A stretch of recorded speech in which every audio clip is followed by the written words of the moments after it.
So Bert, it's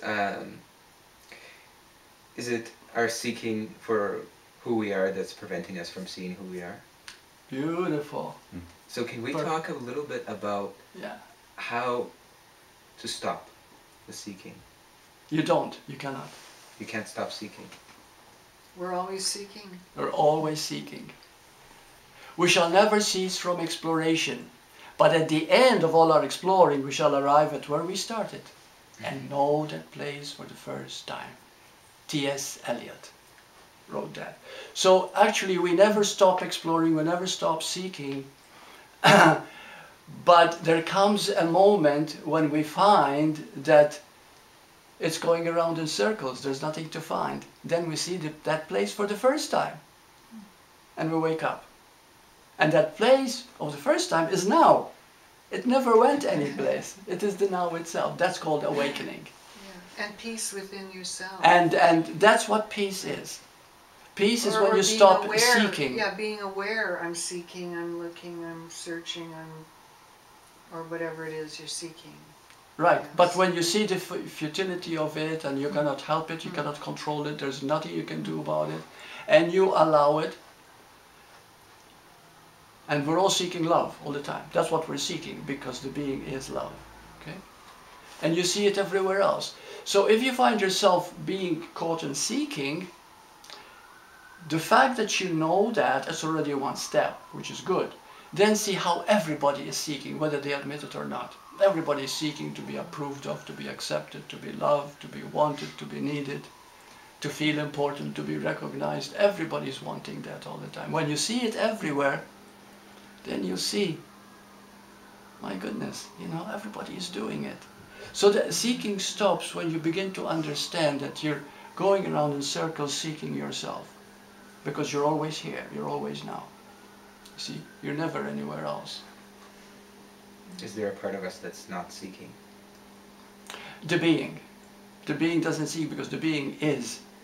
And is there a way to be the being? You are the being. So then, okay, so to understand it in the terms of human beings, so the human is perpetually seeking. Perpetually seeking. It's right. the evolution, you know, aspect of us that's going to continue evolving ad infinitum. Right. And then there's the being that is not seeking. The being never seeks. The being is complete in itself.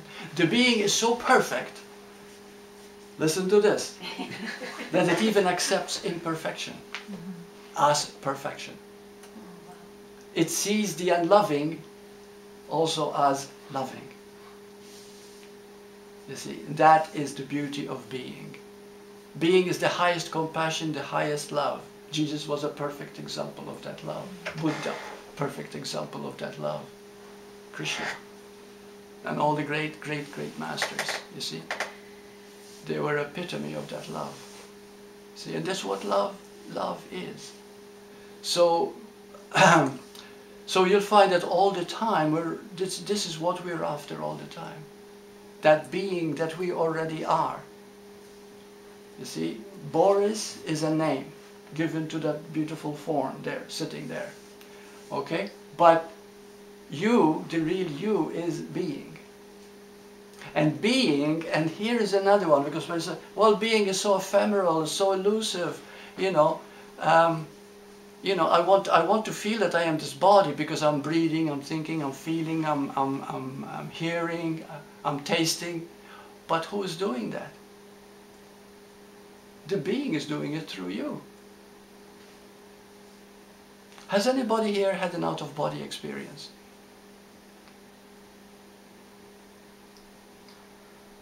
My first experience was when I was 17 years of age. I had an out-of-body experience, and I saw that all my senses were intact. I saw my body lying there, and I was fully clear. That's what started me on the path. But there were no teachers that I could,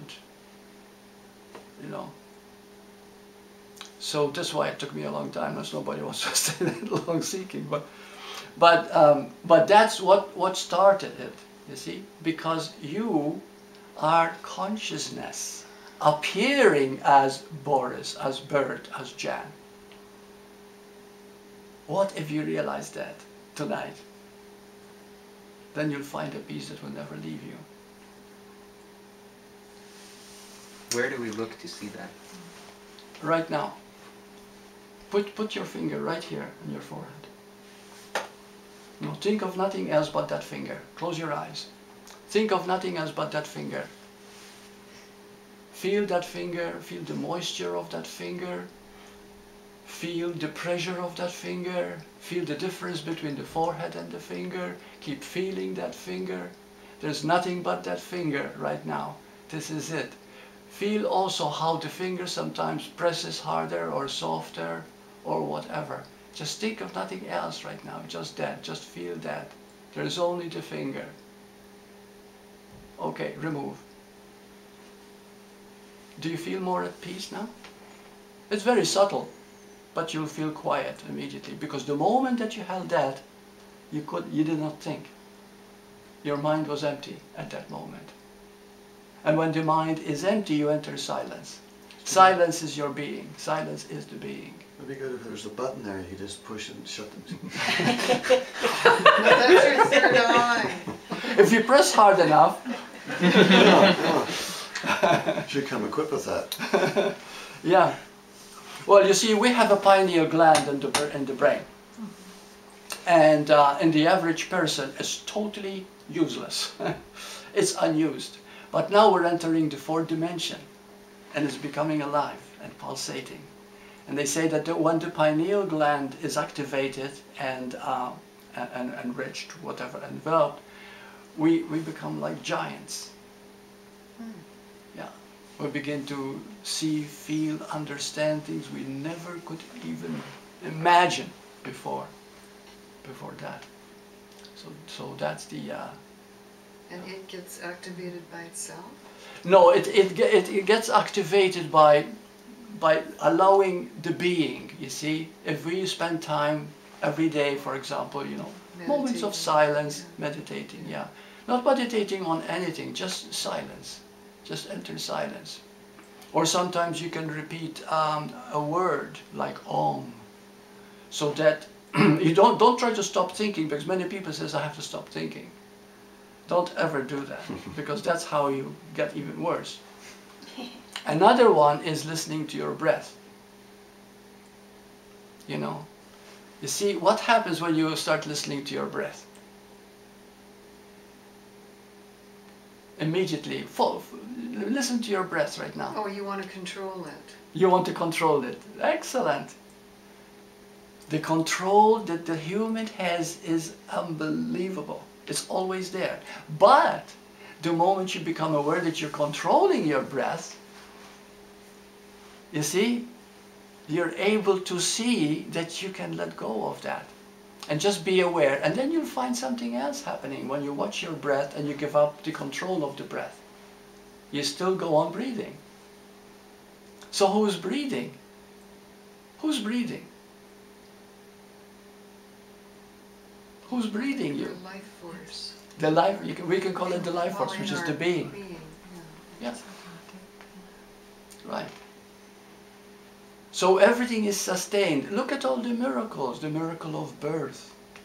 You know, a fetus becomes a living child, a living breathing child. You know, or like I repeated many times, the earth rotates around the sun. And we create calendar years, months, weeks, days, you know, and this is, and we think, and we think these are happening. It's not.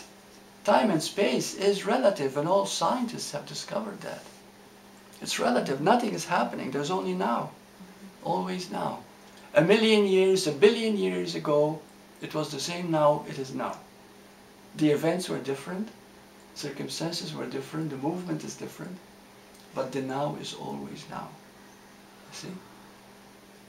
And that now is you.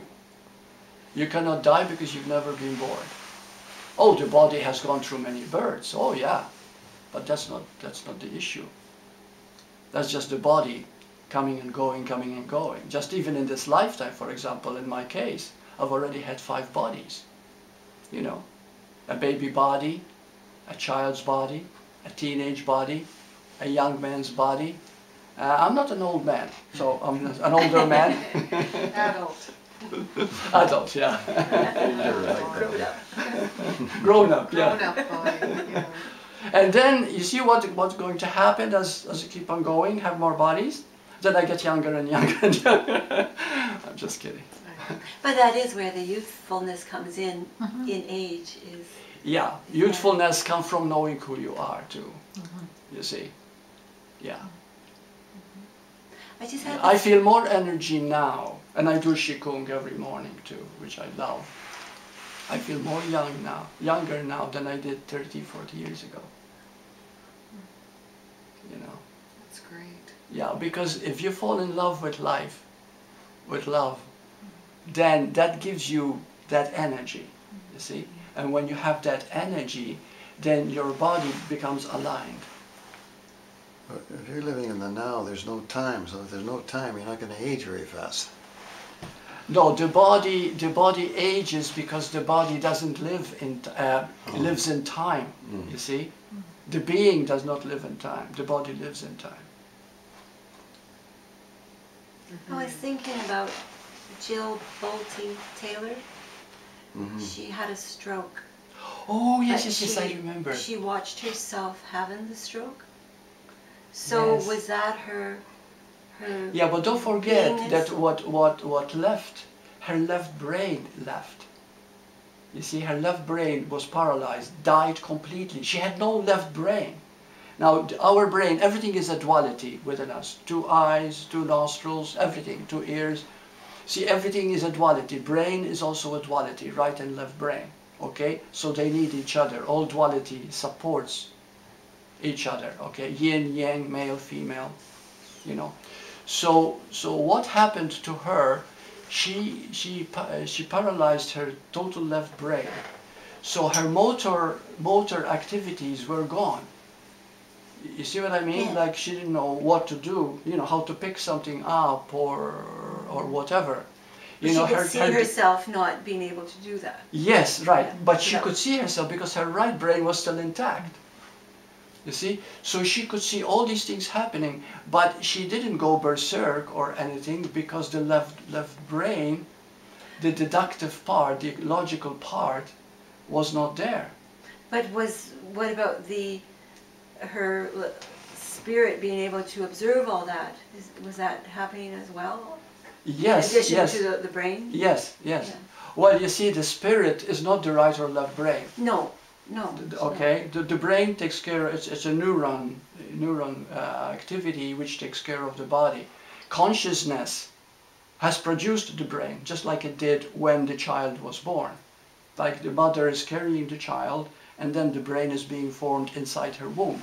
Okay, so who's doing that? Consciousness. So consciousness created the brain. So consciousness does not rely on the brain. So if you are brain dead, you're still fully conscious. Fully conscious, even if the brain is dead. See, and this is a case in the Dr. Eben Alexander, who wrote a book called Proof of Heaven. Banyan has many copies now. Anyway, and he used to say that consciousness comes from the brain. And he was talking that there is no God, and there is this, blah, blah, blah, blah, blah, blah. And he had many followers, and he wrote many books, and he's a beautiful, beautiful man. You know, but then what happened is that he suffered. It wasn't a stroke. He had excruciating pain on his back, and he collapsed. And I think it's something in his brain. His brain, meningitis or something. Something like that. Right, yeah. And his brain completely died. The cerebral cortex, which is the thinking brain, completely died. Completely died. Yeah.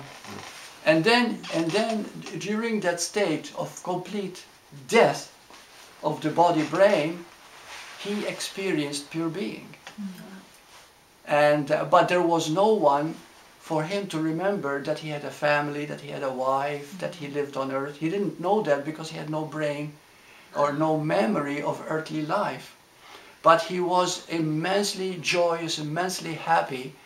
And then when he came back to life and he healed in a short time after, he wrote this book, Proof of Heaven. God does exist and love is what it's all about.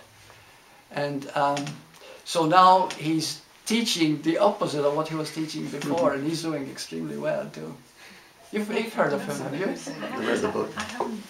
That sounds good. Have you? Yeah. Yeah. No. So you're saying we're still conscious even if our brain is dead? Of course. Oh yeah, I told you I had an out-of-body experience. Many people have had it. I'm not anything special. So what about when people get dementia and Alzheimer's and, you know... and it Yeah, that's a takes very away- good question. like That affects them only in the physical. But if they were to have, you know, they get out of the body, then they'll be okay. Then they're Sorry, okay. say that again. What do you mean? Now, you see, let's say a person has dementia or Alzheimer's or whatever, and they're very slow memory, you know, like short-term memory or whatever. If they were to pass away from the body, and let's say come back, whatever, but let's say they pass from the body, they will have complete recollection. They have complete seeing. You mean if they died If they died, yeah. and then came back? Yeah, and if they came back, and there are many people, it's called near-death experience. Many people have died and come back. And when they come back, they talk about what they experienced in that in-between space, time. Yeah. So everything that happens to us is according to how we are living daily life. The body is merely a manifestation of how the mind is. You know, of course, America is very strong in that. It says, you know, everything comes from the mind. So everything is produced by the mind. The mind being the brain. No. There's mind, there's the individual, there's brain, then there's individualized mind, which sometimes is referred to as soul. Okay, then there is the universal mind, which is the Christ essence. Okay, God created Christ out of itself. You see, the Course in Miracles talks about this so beautifully. And as an extension, and that extension is how everybody has Christ within them, which is the consciousness of the allness within, which is the being, of course. Yeah. Wouldn't that be kind of a really exciting thing to come together in our commonality of not being okay? Wouldn't that be neat? Like to know that we all think the same. we all think the same. No, We do anyway. Yeah, we all do, yeah. But do you think people know that they all think the same? I don't think so. They usually think it's just about No, them. that's a big step. Yeah, People, when they think bad, they think, I am thinking bad. Just I am me. separate, just Yeah, me. Everybody's okay, just me is wrong. Yeah, Yeah. but everybody does it, yeah. No one who's not awakened can ever be fully positive, no matter how much they try. There was a book by Vincent Peale written many years ago, The Power of Positive Thinking, and it drove many people crazy trying to be positive all the time. They had nervous breakdowns, trying to be positive, smiling all the time. Yeah, it's amazing, what energy. See, happiness is effortless. You don't need to do anything, Right. you know. It's when we're really honest with ourselves. And Totally we're honest. able to express what's going on, because so much goes on in there and it's hidden from everybody. That's why we think everybody has different thoughts. That's right. But when we are out there and daring or knowing that we Daring is a good word, yeah. can right. be honest, Yeah. then we see that we are all the same. We We're all all have the these same. different thoughts. Yeah. And That's a beautiful realization to have, yes. And when you do that, then you feel love for the others. And even if they show imperfection, I do the same anyway, you see? So you don't judge. And the moment you stop judgment, love flowers. The being flowers, you see? It is funny too how there can only be honesty in feelings. Yeah. Without honesty, well, that's people who suffer a lot emotionally are not honest with their feelings. You see, and that's why they got so caught in it. And they want to control. And control doesn't work. It's a vicious circle. said in the paper the average person lies three times a day. Only 3 times a day? It's not That's a lie. That's a lie.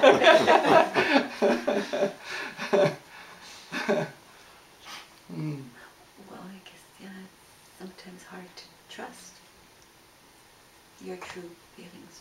Oh, okay. Yeah. Well, or you don't. Because want when to we hurt the person. don't trust our true feelings, we don't trust other people either. Right. Yeah. It's all a projection. I'm sorry, I was talking while you were talking. Yeah, I know, me too. I forgot. Yeah, we don't trust ourselves to be honest, because, you know, if you ask me something and I don't want to hurt your feelings, then I Right. sugarcoat it. Or That's right. Yeah. White lie. lies. Or, Yeah, white lies sometimes are okay though, because, you know, why tell the truth to someone if you know you're going to hurt them and they're not going to learn from it. Upset or, right, and they're not going to learn from it. So what's the point? Hold on. So how can you know if they're going to learn from it or not? That is very true, Boris. That is beautiful. How do I know that they're not going to learn from it? Thank you. That was good. My mistake. Okay, if you think at the moment that they're not going to learn from it, you're not doing anything wrong by holding back. Okay, we can put it that way. But it is true. Everybody learns, even through the greatest pain. They might hate you, kick you out, don't want to have anything to do with you, really offended. But you instilled something, you know, and they begin to think. The truth hurts? The truth always hurts, yeah. I have this like half-baked idea. Can I talk it out with you? Yeah. Okay. There's something that's not resonating with me with the conversation that's going on. I know. I read your mind, believe me. It feels like there's things being made relevant that aren't relevant. It feels like there's things being made important that aren't important. Like, I give an example. You talk about awakening like it's like this big wonderful thing. And to me that just encourages the seeking. Oh, I want to be awakened. But is really awakening any better than not being awakened? Like, who is there to care? Oh, see, what is awakening? Awakening when suddenly this moment you realize that this moment is all there is. Any worry that I'm making about the future, which is anxiety, any worry that I'm making about the past, which is gone, you realize it's unnecessary. And the moment you realize that, you wake up to the moment, you feel the peace that comes with it, the release that comes with it. And when there is peace, there is alignment. You see? Who cares if there's peace or if there's not peace? You do. You do. But who am I? Its utility is just how much more peaceful and harmonious a life you can live. If I care if there's peace or not peace, then automatically I'm in suffering. If you care whether there's peace or not. If I make peace more important than not peace, then automatically I'm in suffering. Okay, now let's understand something. If you make peace more important than not peace, then you're not being peace. You're simply kidding yourself, because all dualities are one. Everything is one. If you meet imperfection and you love that imperfection because it's a lesson to be learned, then you have found peace within it. So, peace and non-peace are one when you look at it with peace. See, that is the paradox, okay? You'll find that the moment you are aligned with yourself, you find that even the bad times that you have, they were still okay. But at that moment you didn't think so. That was the problem. Because you see, you were carried feeling sorry for yourself, you thought there was something wrong with you, people you thought hated you. But now as you look back, that was all made up in your mind and it was okay. Now the moment you realize that, and right now you start feeling bad again, all of a sudden there's that knowing that, yeah, I'm not at peace, but I find peace within it because I know. Are you understanding what I'm saying here? So the two... I'm not at peace, but I find peace within it because If you can find peace within the not peace, that's what learning is all about. That's what all growth is all about. You see? Like I said before, the greatest perfection, and love is perfection, is also adopting the imperfect. It is loving the unloving in you. That is the beauty of our being. And so no matter how you are, no matter how you think, it doesn't matter. Moment to moment to moment. Moment to moment to Right. moment, yeah. And you keep accepting that. And you're okay, no matter how you are, you keep accepting that. You acknowledge it, like I said, you accept it, and then you see the love in it. Those are the 3 steps to overcome all conditioning eventually. So what happens is that you are growing in the capacity to love who you are, the truth of you. And because you allow yourself, if you are limited, if you're frightened, if you're whatever's happening, it's all okay. So it's like being aware is the awakening is being aware of all this stuff that's All this going stuff on is all one. moment to moment. There's only oneness. There's only oneness. Everything is okay. And when that happens, that's peace. But even when it's not okay, it's okay, Yes. is what I'm saying. Yes. Yeah. So if you stay with that, then you'll awaken. But that's what awakening is. But that's really But it's so awakening is not something you're going to achieve. Awakening is now. Seeing that now is. You see? So worry about what's going to happen is redundant. It's burning you out because it's not yet, you know, it's future. It still seems like a personality attached to it, like this moment, being here now. There's still like a persona attached to it. There's still like yes, it still feels like that. So it can't be awakening. It can't be now. But you have an idea what awakening is now. What is awakening to you? There's no self. Yes, and when there is no self, how does a person act? At peace. Yeah. Just like before. Exactly like before. Yeah. But now he, she sees clearly, and it's okay. Yeah. And therefore they see love, not constant fear. You see? And if fear happens, they learn from it. Yeah. Because fear is a seeking of love.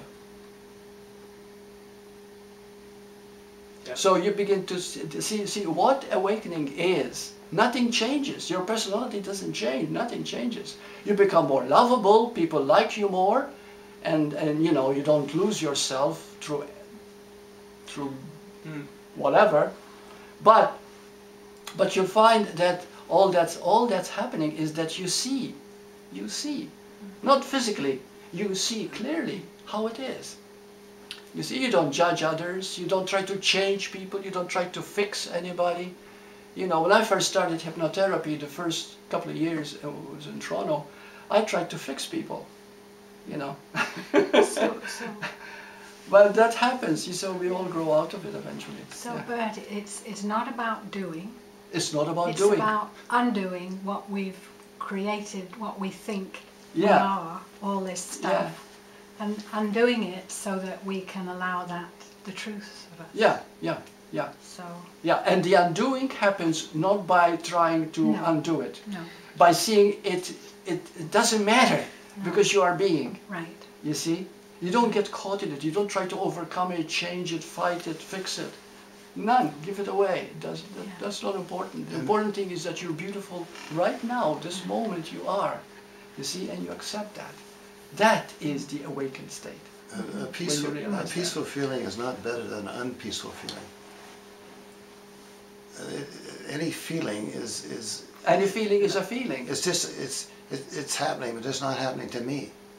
If you think it's happening to me, then now you're into the human, individual, separated self that's suffering, whether it's peace or not peace.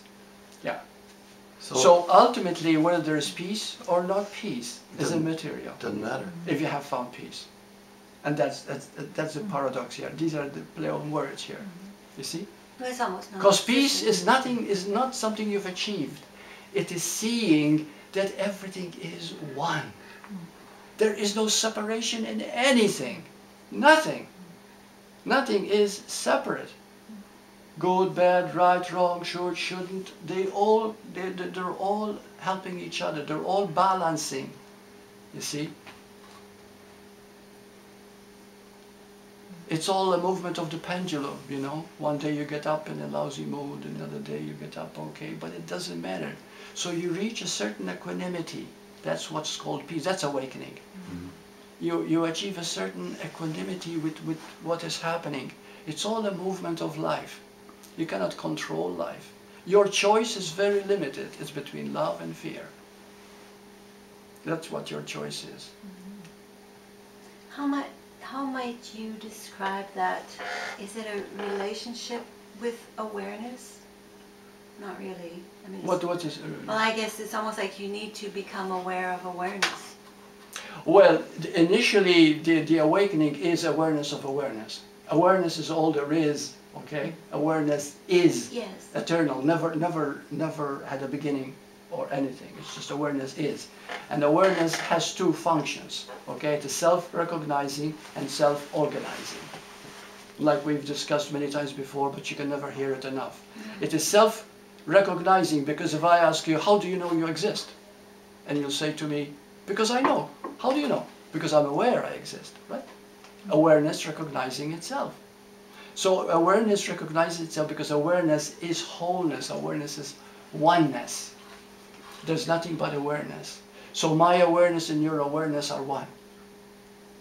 Human, there are 7 billion humans, but there's only one being, and that one being is pure awareness. But it acts in each one as an individual. And that's how you learn about love. You see, because we're all part of each other. But the beautiful thing is that even though there is no you, yet you is all there is. See the paradox again? The paradox of the oneness? There is no you. Just like you see the ocean. The ocean is one. And there are billions of waves, and each wave seems separate, unique, and different. But each wave is still the same water, is still the same ocean. But each wave might think, oh, I'm separate from that other wave. And then it feels fear of dying. But the moment it realizes it's the same water, it doesn't matter if it dies because it's always been the same water, whether it appeared as that wave or not. You see, the same with us. And that's what realization is. You see? A grain of sand has everything that the universe has. It's to see heaven in a grain of sand. Yes, everything, because everything is holographic. Yeah. Everything is that oneness. Yeah. Yeah. How do you recognize that? How do you recognize that? that? Everything else is awareness as well. If you're just looking from your point of awareness. You see, awareness is all there is. And when we say a person woke up, what actually happens is that there is a moment. It doesn't last very long, maybe a few seconds. With some people, maybe longer. And there's a moment where you realize, my God, there's just this. That's it. Forever. There's nothing to achieve, there's nothing to get, there's nothing to fix, there's nothing to get to, there's nothing to do. Just this. We call it love, we call it being, we call it God, it doesn't matter. Just this. Okay, that's what awareness. Everything is just aware. Everything is aware. You see? And that awareness is self-recognizing, and that's why everybody thinks, oh, but I'm aware. You're not. But you see, everybody is aware. But the extent of that awareness is the awareness of awareness. Because it recognizes itself, and then you see that, oh my God, you know, I am that. You see, and then everybody is that. Then when you look around, you see yourself everywhere. And that's what love is. You don't see you because you're just a body. But the seeing of others are different bodies of you. You see, and you begin to feel that oneness, and that's what love is. Yeah. Well, so, and also like how we attract each other and how all of that works too is a real miracle. You know, how everything is a miracle. Yeah, how people come in our lives. Yeah. And it was Einstein who said that if you do not marvel at everything that is a miracle, he says, then you're not capable of feeling alive, and therefore you are dead. Something like that. I've got a quote under my emails. I don't know, I didn't read it properly. But you come alive when you see that everything is a miracle. Everything. Right now, the Earth is hurtling through space at 20 miles per second. And yet we feel solid. Mm-hmm. Right now we sit very solid, we walk solid because of gravity. But what is gravity, you see?